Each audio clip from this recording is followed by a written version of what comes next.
nimin lama hai hot over kan en toa voina ero chuan zak thilo over kan en vele thungang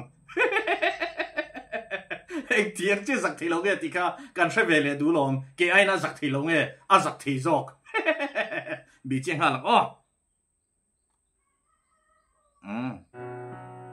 description le comment section na angai ang karon ta le don lo sub ve vek ro o zak thilo over tiek min tuk lo nge o tang ro u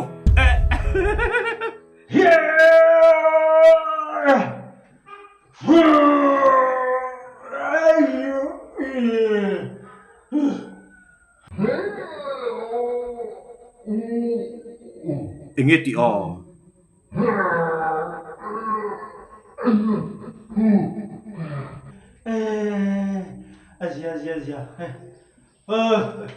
Asia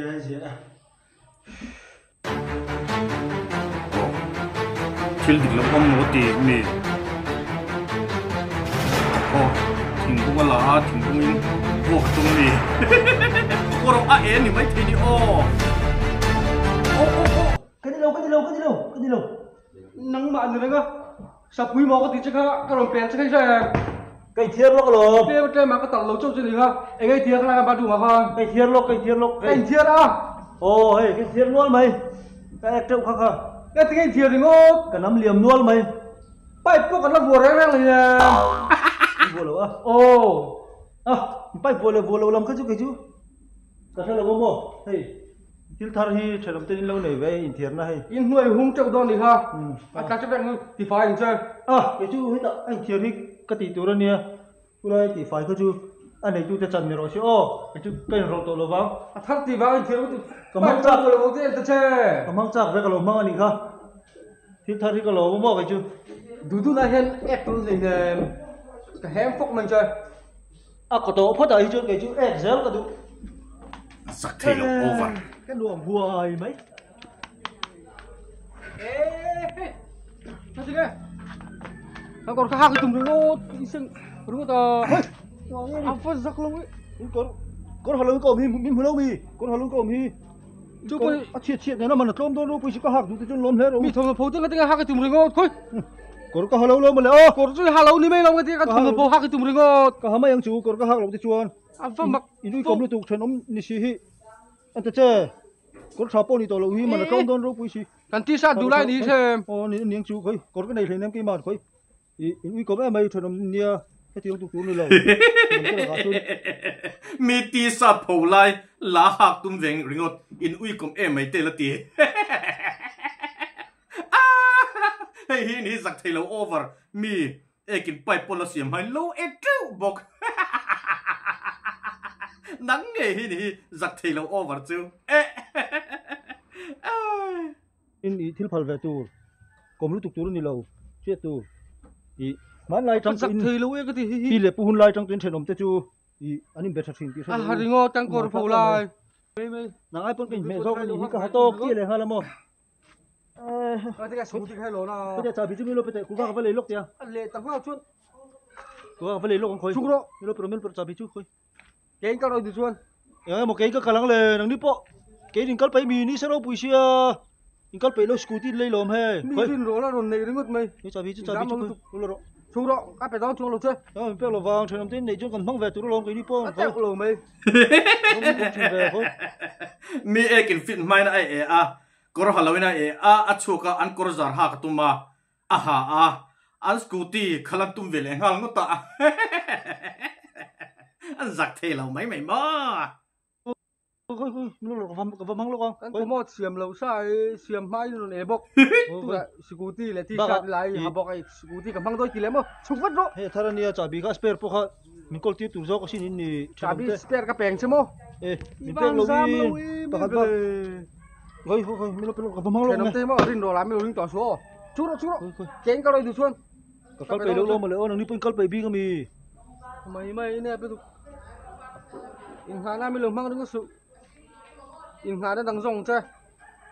nghe in nó trái đủ về không chân đàn mày rồi kẹt khăn thôi hey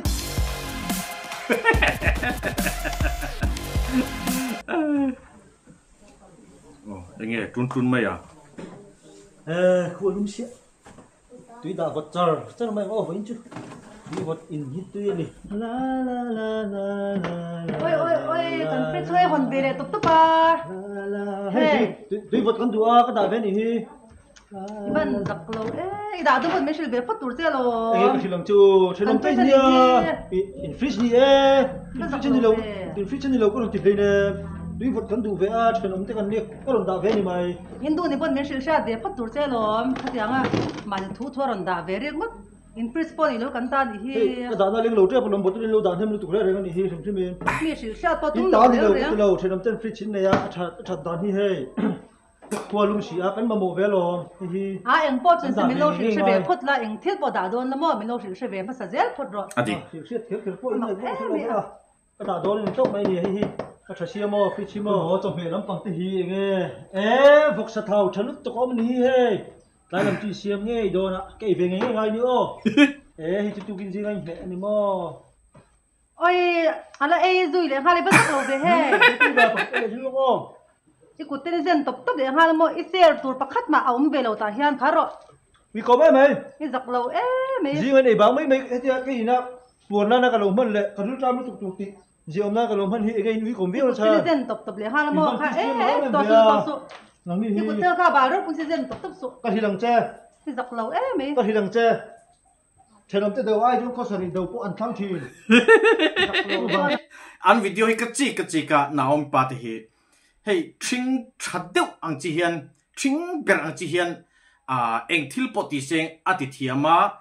zay over tiếng chi te house over chi apo mall over apo mo tin hay hot over apo chinh chặt bèn anh chị hi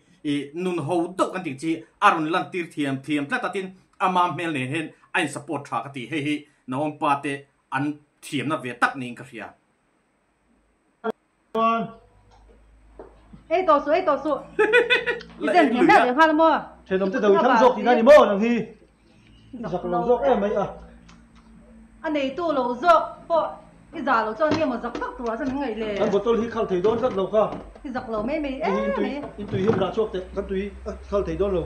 ra rồi cái giặc lầu mấy thằng hi anh lên hình em hay liềm đón làm tí vàng á ngắm bắt cái lầu xe tập lầu tuổi cái giặc lầu mấy địch chị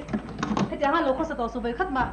anh ấy tu lầu dọc có giặc lầu lúc tục giặc lầu tắt sao chú giặc không mẹ liền ha sao chú xiêm rồi ô hay cái về hal men có hồ đi đón lâu ô xe cái này lầu cái xe của ông lầu tả hiền lầu chú đi nghe sao cái thao cất anh nghe ngay lầu mấy thu về tắt có cái thua à chuyện nó đi qua lầu liền giặc lầu tắt này giống đàn thế chơi mà ngày tôi Christian lầu em anh đi nắng đi hi Christian dọc có nhiều mấy nỉ lệ ít xe đổ bớt ha mi nè hả kan prison ni kan ta nia itil ti tu ron intani ka hai lo chuyện rồi anh ấy tu kan ni intani ka hai mi lo mấy cái rồi cái dọc lầu em ấy với khách bạn cái tàu số hoa bằng rồi ngồi đây là lúc tụi lấy kan bu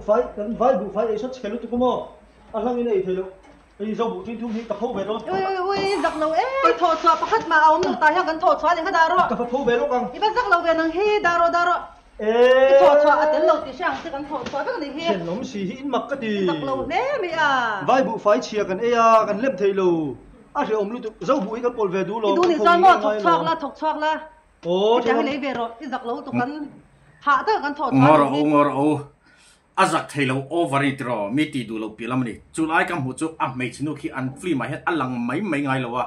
chang thiam plat an hial dan en kim me khi mei chinu hi ron lan tir char jok se fu don hi in thọc chuộc này lom thèn ông tây nên thọc chuộc á in thọ chuộc chú cái mà giống cần lâu lặng vậy đang lom chú hi cái đồ trang thật tất cả mình điêu tự xe đi bắt thiên thú lâu vậy giặc lầu tức là nghe lạc rồi tụi mà cái rồi cái giặc lầu mấy mình bẹt trên hiền anh mình đi phá vàng thôi thầy lầu thôi cái giặc nó nghe cái rồi hết rồi cái giặc lầu mấy cần phân lầu tự số cái thọ xóa này nó sẽ bị giặc lầu ta cho rồi cái rồi he bây giặc lầu phụ lùi trao cái gì đào rồi cái phô đơn thôi vai vụ cái tôi an giặc lầu pam về mi phal lầu chúng buồn bút chua cả ngay tia từ lại chun hà cái thọc chào thế va hey dâu ăn tuy hiệp tụt cái lá cái lom mà lè nghe bông cái khai cái bụi chùa đó này anh mà nằng đi hi mô thì có biết ngay chuyện ông đấy to ar po hei zo ar nga lu to vai khat ma pui chura chang min thalo re re thì sẽ là bắt sáng về lại ana chang ti thave ru chuyện ông cha này mà ông lo re re mol va lum mai kan chuyện ông ho hi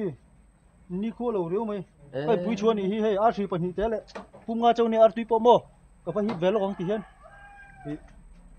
ar kong khar zo kha lo khar le lo giặc thì lâu ô phare pam mẹ thì sẽ là bắt sáng về lại thì sen sang thật lắm he nang di pan he chung en tia kha freezer thil ti lo kha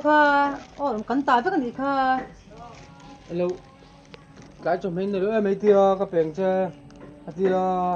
mi lo kan so me ve kan ni kha da le ro ha ti nge kha tia mi freezer thil ti lo lak so top pa sao ba chu trong tay thì bốc xì da ro bung thấy cái này là lúc đó nắng mà cái bung thấy cho nên bác ạ lúc cái tụm nó đấy to hi chu ha vẫn hồ về ông lo mi kan so me ni kha tụt cái đó là thao bóng thì hát sai cái này ni hiru cái đó thao cái tiếng te chuan ni ha na trong ngam le kha la cái ba cái pui đó cái hát sai pui đó ni ha tụt cái là min ruk ro me kan ta ve kan ni hi lúc này là cái ba với tay chụp này tụt tin này don phim thằng thì tụt cái xía lo cái skills từ lúc chọc cầm hụt don trên này lúc này lo phốt rồi anh ấy nó khơi su khơi phọ đi giặc thì nó có cái không thế nó tất chung áo có tình thật lên ha mình ngã đang rong nghề anh chơi và phải theo đó vào sân đó chơi đi thọc chuộc về rồi thằng lang thì chưa là giặc thì lâu tới mình ăn tị về là có về là hiền mò anh giặc đã gặp phiêu mẹ đi tiêu nghe ông chị cái tìm mẹ đi bút tắc mò giặc thì lâu em mi bù phải phul par lâu chung phul chuộc về chuối mấy chuyện đâu cả chẳng thiêm cái tìm bốc cái này lê video đó là cái hồi lẽ ngã cái channel mình lâu thiệt sắc chuyên vàng in chung là làm thu cái say video đó là cái hồi lẽ đó đâu